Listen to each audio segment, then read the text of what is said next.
n'y a pas si longtemps, quand je dirigeais la formation par apprentissage d'une grande école d'ingénieurs à Toulouse, j'observais qu'en étant challengés sur leur capacité de leadership, les étudiants en avaient une vision trompeuse. On leur demandait « Dans une équipe, êtes-vous plutôt leader ou contributeur ? Quelles sont les qualités d'un leader selon vous ?»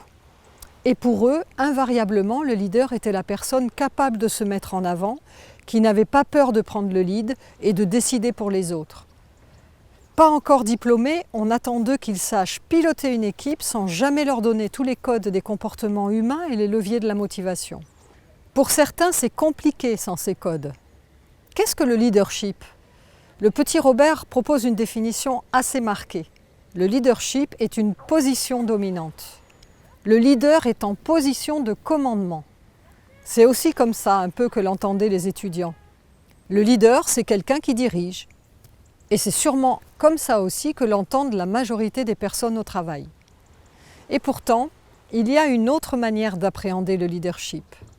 Chez Idealid, nous considérons que le leadership recouvre un ensemble de compétences et de rôles.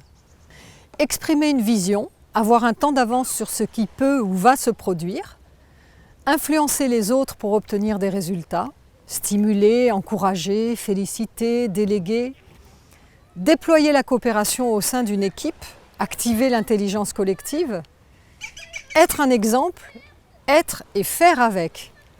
Ces compétences placent le leader à côté ou au devant, mais pas au-dessus. Un leader donne une direction, agit en donnant l'exemple, implique les autres dans l'atteinte des résultats au sein d'un système.